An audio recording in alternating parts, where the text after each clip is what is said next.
गणेशाय नमः। ओम श्री गणेशाय नमः। ओम नमः शिवाय। ओम नमः शिवाय। हर हर महादेव शंभो। हर हर महादेव शंभो। उक्तेन केनचिद्दापि हार्दिकार विभेदतः सद्वृत्तिः पापभीरुसृत तत्फलमाप्नुयात्।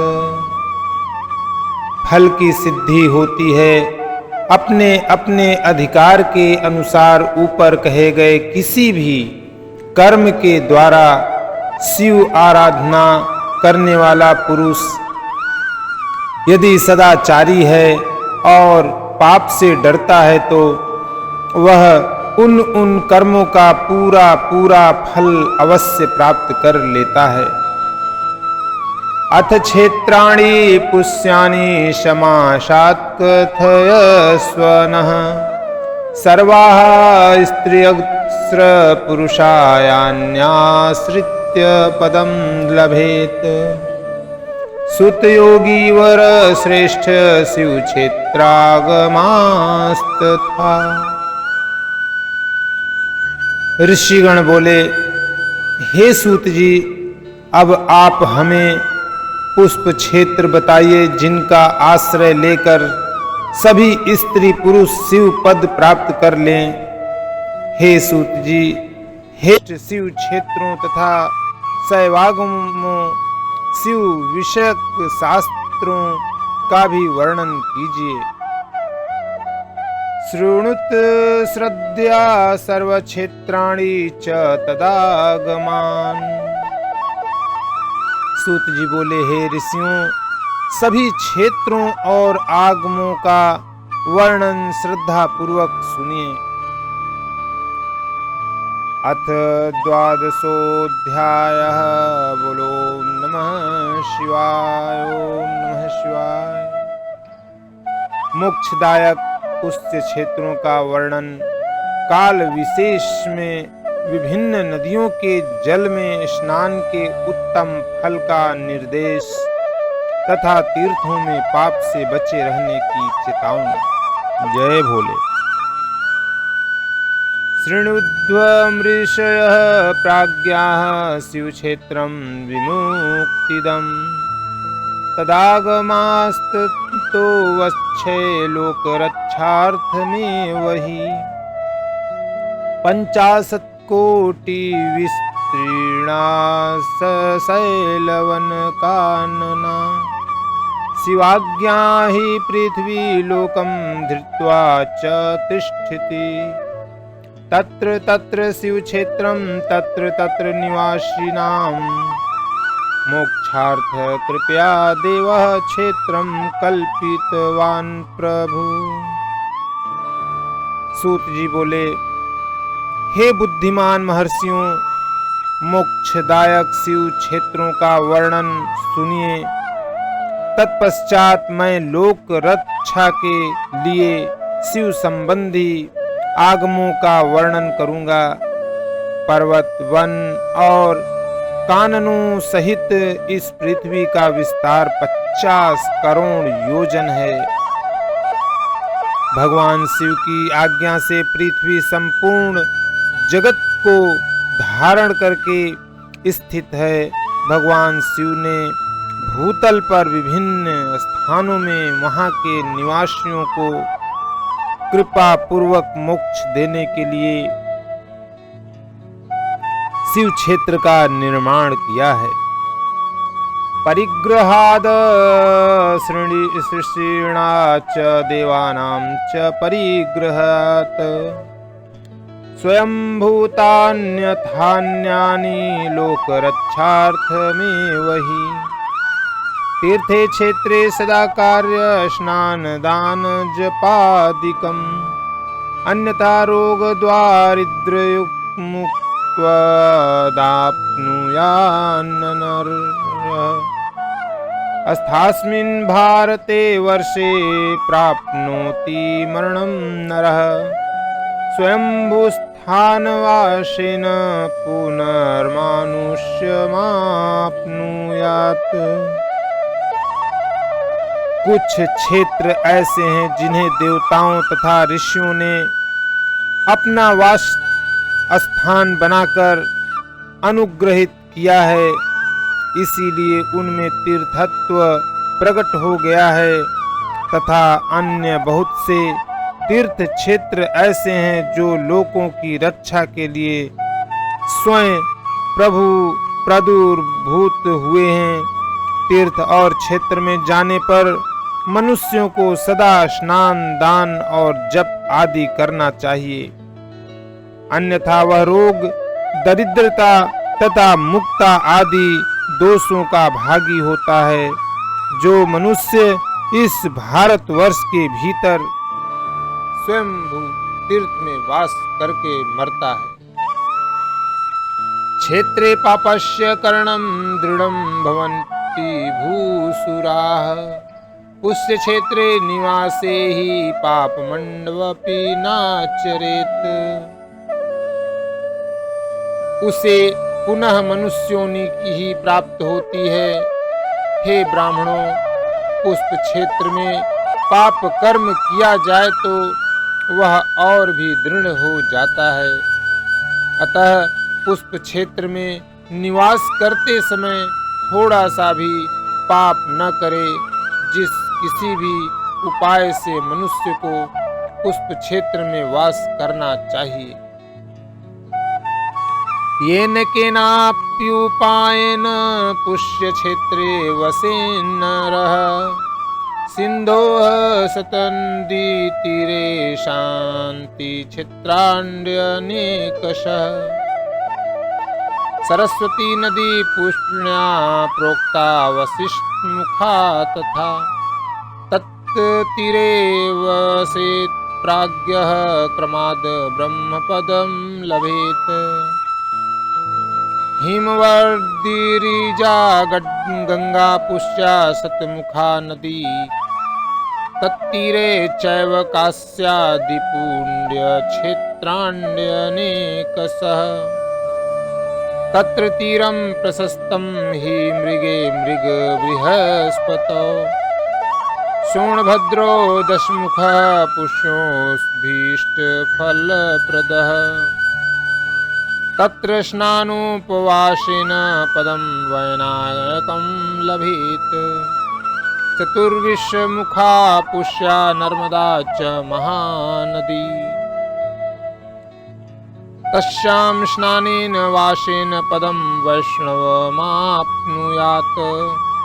तमसा द्वादशमुखा रेवा दशमुखा नदी, गोदावरी महापुण्या ब्रह्म गोवधनाशिनी। एकं विषमुखा प्रोक्ता रुद्रलोक प्रदायिनी, कृष्णावेणी पुष्य नदी सर्वपापक्षयावहा। साष्टादशमुखा प्रोक्ता विष्णुलोक प्रदायिनी, तुंगभद्रा दशमुखा ब्रह्मलोक प्रदायिनी। स्वर्णमुखरी पुष्या प्रोक्ता नवमुखा तथा, तत्रैव सुप्रजायन्ते ब्रह्मलोकच्युतास्तथा। सरस्वती च पंपा च कन्या श्वेत नदी शुभा। एतांसां तीरवासेन इंद्रलोकमवाप्नुयात्। सद्राद्रिजा महापुष्प्या वा कावेरीति महानदी। सिंधु और गंगा नदी के तट पर बहुत से पुष्प क्षेत्र हैं।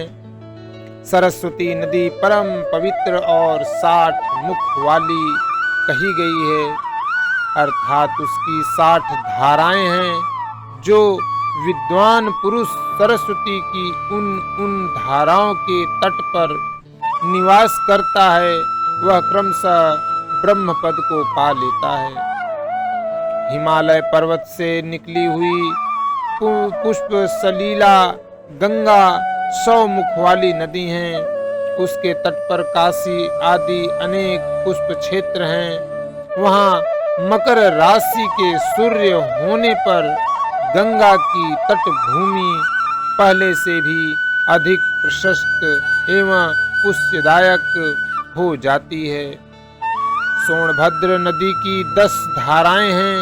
वह बृहस्पति के मकर राशि में आने पर अत्यंत पवित्र तथा अभीष्ट फल देने वाला हो जाता है। उस समय वहां स्नान और उपवास करने से विनायक पद की प्राप्ति होती है। पुष्य सलीला महानदी नर्मदा के 24 मुख स्रोत हैं। उसमें स्नान तथा उसके तट पर निवास करने से मनुष्य को वैष्णव पद की प्राप्ति होती है। तमसा नदी के 12 तथा रेवा के 10 मुख हैं। परम पुष्पमयी गोदावरी के 21 मुख बताए गए हैं। वह ब्रह्म हत्या तथा गोवध के पाप का भी नाश करने वाली एवं रुद्रलोक देने वाली है। कृष्णवेणी नदी का जल बड़ा पवित्र है। वह नदी समस्त पापों का नाश करने वाली है। उसके 18 मुख बताए गए हैं तथा वह विष्णु लोक प्रदान करने वाली है। तुंगभद्रा के 10 मुख हैं। वह ब्रह्मलोक देने वाली है। पुष्य सलीला स्वर्ण मुखरी के 9 मुख कहे गए हैं। ब्रह्मलोक से लौटे हुए जीव उसी के तट पर जन्म लेते हैं। सरस्वती, पंपा, कन्याकुमारी तथा शुभ कारक श्वेत नदी ये सभी पुष्प क्षेत्र हैं। इनके तट पर निवास करने से इंद्रलोक की प्राप्ति होती है। सहस्त्र पर्वत से निकली हुई महानदी कावेरी परम पुष्पमयी है। उसके 27 मुख बताए गए हैं। वह संपूर्ण अभिष्ट वस्तुओं को देने वाली है। सप्तविषमुखा प्रोक्ता सर्वाभीष्ट प्रदायिनी तत्तीराः स्वर्गदाश्रयव ब्रह्म विष्णु प्रपद प्रदाः शिवलोक प्रदाः शैवास्तथाभीष्ट फल प्रदा नैमिषे बदरे स्नायान्मेषगे च गुरौरौ।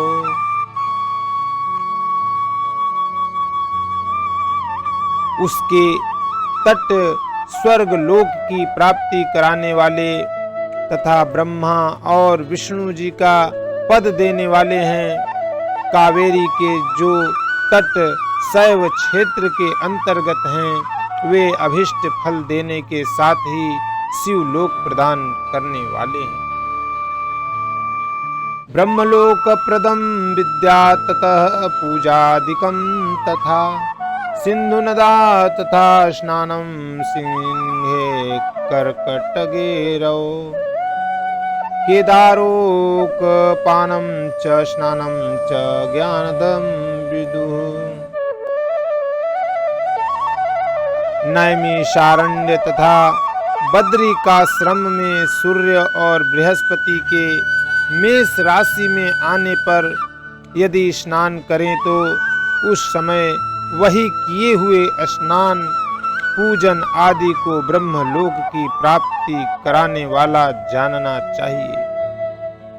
सिंह और कर्क राशि में सूर्य की संक्रांति होने पर सिंधु नदी में किया हुआ स्नान तथा केदार तीर्थ के जल का पान एवं स्नान ज्ञानदायक माना गया है।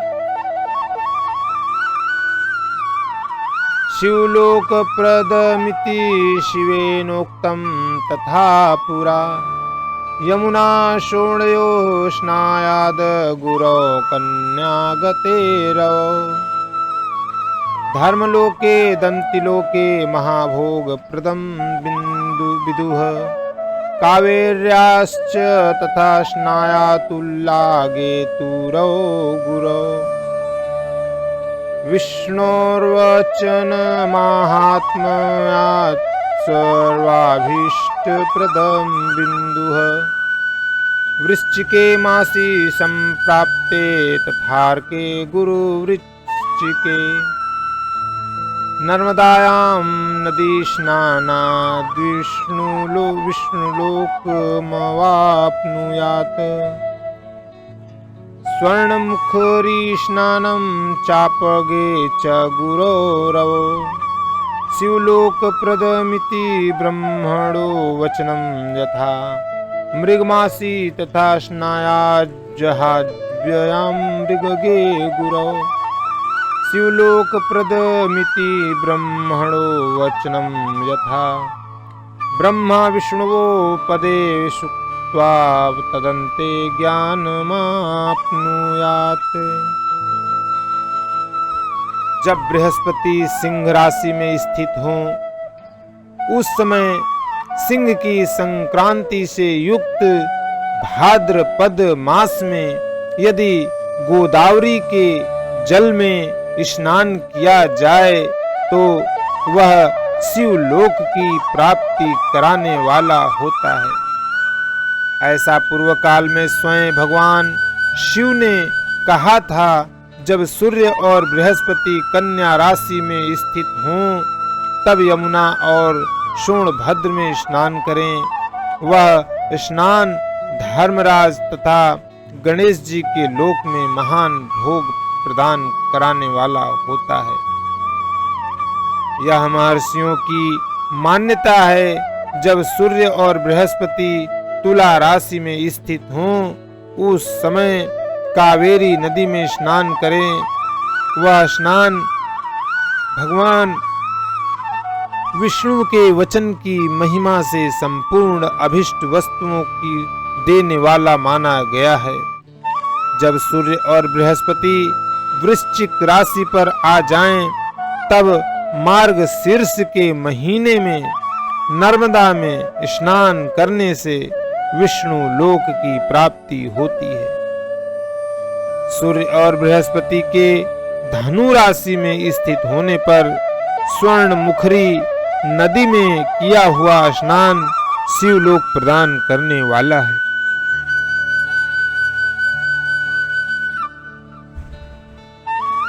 यह ब्रह्मा जी का वचन है। जब सूर्य और बृहस्पति मकर राशि में स्थित हों उस समय माघ मास में गंगा जी के जल में स्नान करना चाहिए। ब्रह्मा जी का कथन है कि वह स्नान शिवलोक की प्राप्ति कराने वाला होता है। शिवलोक के पश्चात ब्रह्मा और विष्णु जी के स्थानों में सुख भोग कर अंत में मनुष्यों को ज्ञान की प्राप्ति होती है।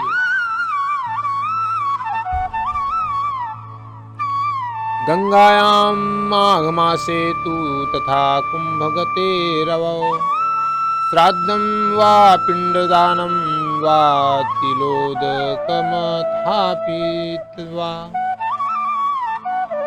वंशदर्य पितॄणां च कुलकोष्ठ्युद्धरं विदुः कृष्णावेण्यां प्रशंसन्ति मीनगे च गुरौरवौ तत्तीर्थे च तन्मासी स्नानमिन्द्रपदप्रदम् गंगां वा सज्जा वापि समाश्रित्य वसेद बुधः।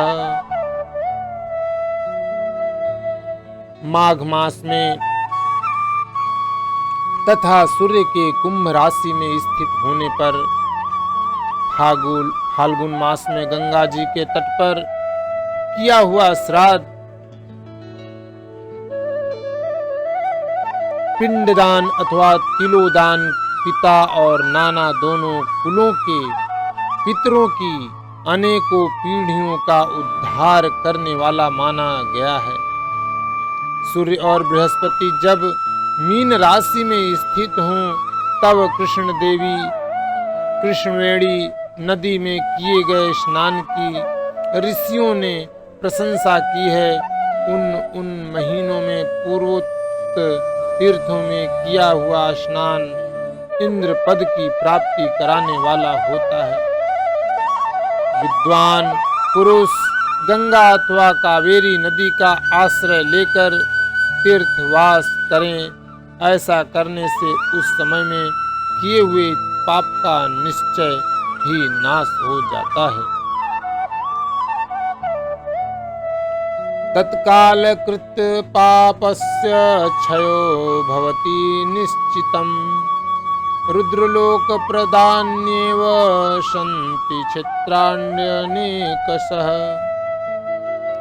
ताम्रपर्णी वेगवती ब्रह्मलोक फलप्रदे तयोस्तीरे हि सन्त्येव क्षेत्राणि सर्वर्गदानि च सन्ति क्षेत्राणि तन्मध्ये पुष्पदानि च भूरिशः तत्र तत्र वसन् प्राज्ञस्तादृशं च फलं लभेत् सदाचारेण सद्वृत्त्या सदा भावनयापि च वसेद दयालुः प्राज्ञो वै नान्यथा तत्फलं लभेत् पुण्यक्षेत्रे कृतं पुष्पं बहुधा रिद्धिमुच्यते पुष्पक्षेत्रे कृतं पापं महादण्डवत् जायते तत्कालं जीवनार्थ सृत्युण्डेन क्षमेष्यति पुण्यमय श्रवर्यदं प्राहुः कायिकं वाचिकं तथा मानसं च तथा पापं तादृशं नास्ति द्विजाः मानसं वज्रलेपं तु कल्पकल्पानुगं तथा। रुद्रलोक प्रदान करने वाले बहुत से क्षेत्र हैं। ताम्रपर्णी और वेगवती ये दोनों नदियां ब्रह्मलोक की प्राप्ति रूप फल देने वाली है। उन दोनों के तट पर अनेक स्वर्गदायक क्षेत्र हैं। उन दोनों के मध्य में बहुत से पुष्पप्रद क्षेत्र हैं। वहाँ निवास करने वाला विद्वान पुरुष वैसे फल का भागी होता है। सदाचार उत्तम वृत्ति तथा श्रद्धा वन्ना के साथ मन में दया भाव रखते हुए विद्वान पुरुषों को तीर्थ में निवास करना चाहिए, अन्यथा उसका फल नहीं मिलता। पुष्प क्षेत्र में किया हुआ थोड़ा सा पुष्प भी पुण्य भी अनेक प्रकार से वृद्धि को प्राप्त होता है तथा वहाँ किया हुआ छोटा सा पाप भी महान हो जाता है। यदि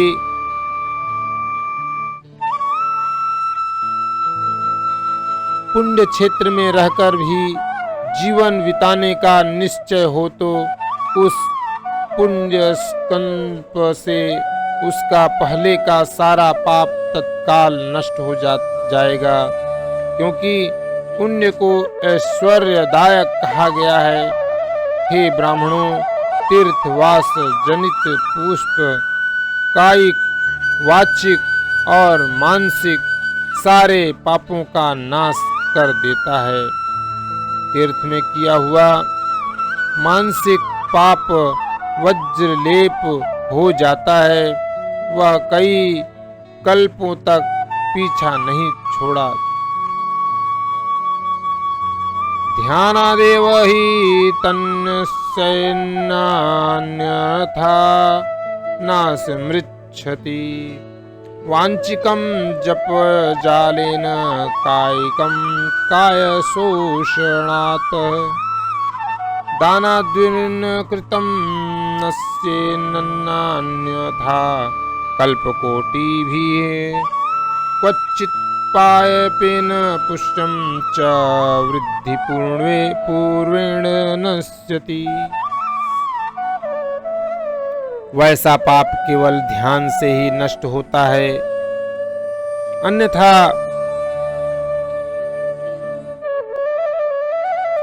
नष्ट नहीं होता।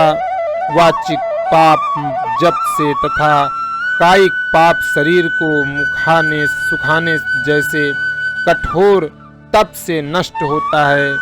धनोपार्जन में हुए पाप दान से नष्ट होता है, अन्यथा करोड़ों कल्पों में भी उनका नाश नहीं होता। कभी कभी अतिशय मात्रा में बड़े पापों से पुण्य भी नष्ट हो जाते हैं। पुण्य और पाप दोनों का बीजांश वृद्ध्यंश है।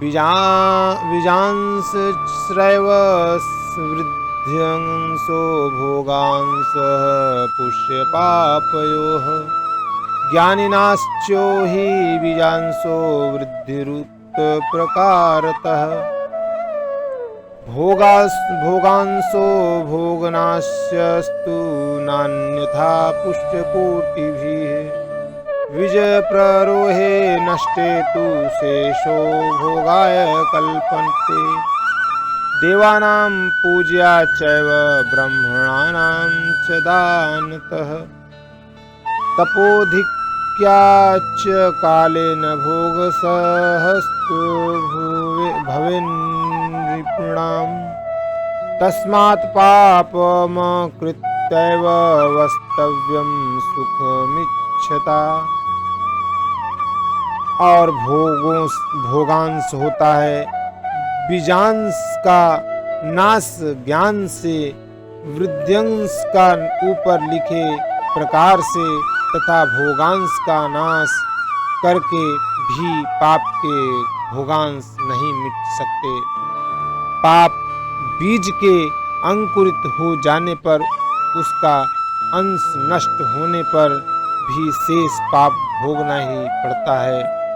देवताओं की पूजा, ब्राह्मणों को दान तथा अधिक तप करने से समस्त पाकर पाप भोग मनुष्यों के सहने योग्य हो जाता है। इसीलिए सुख चाहने वाले व्यक्ति को पापों से बचकर ही तीर्थवास करना चाहिए। ओम नमः शिवाय। अथ त्रयोदशोऽध्याय। सदाचार, शौचाचार, स्नान, भस्म धारण, संध्या वंदन, प्रणव जप, गायत्री जप, दान, न्यायतः धनोपार्जन तथा अग्निहोत्र आदि की विधि एवं उनकी महिमा का वर्णन।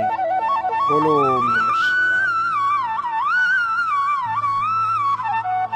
सदाचारं श्रावयासु येन लोकान् चेदबुधा धर्माधर्ममयान् ब्रूहि स्वर्गनारकदांस्तथा।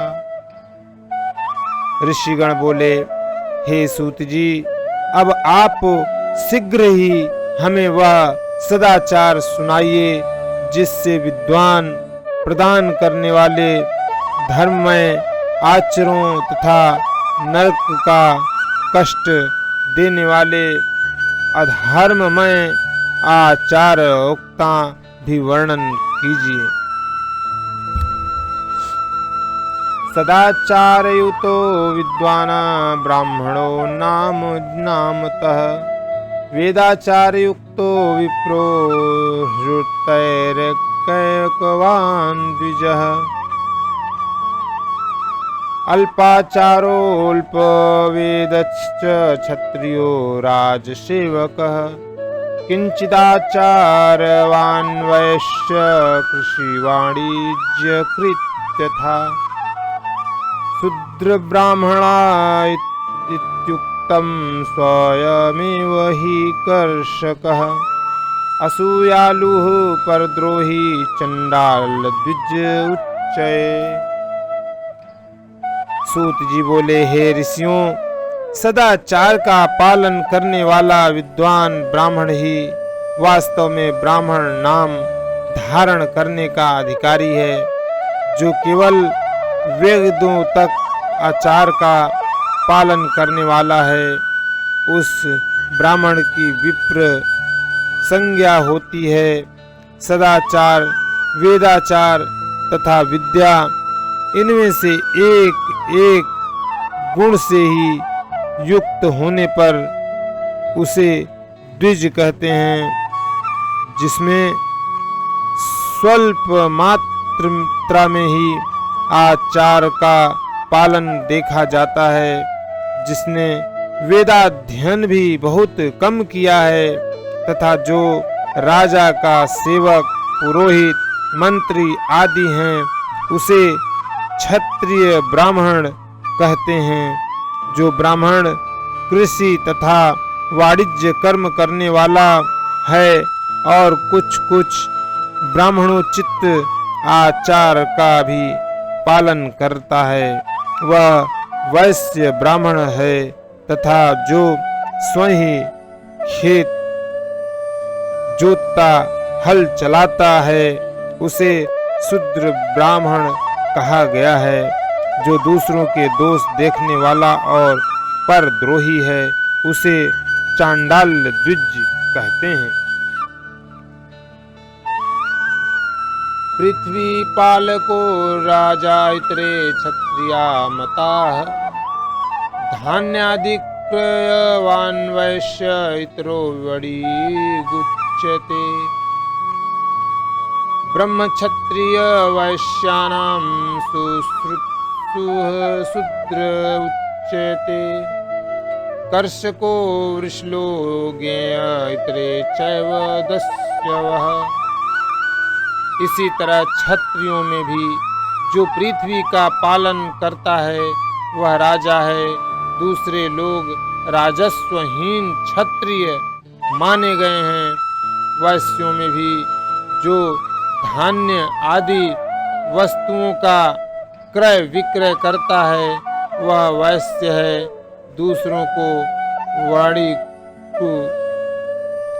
वणिक कहते हैं। जो ब्राह्मणों, क्षत्रियों तथा वैश्यों की सेवा में लगा रहता है वह शूद्र कहलाता है। जो शूद्र हल जोतने का काम करता है उसे वृषल समझना चाहिए।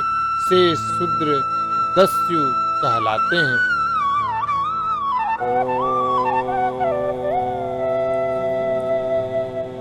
नमः शिवाय।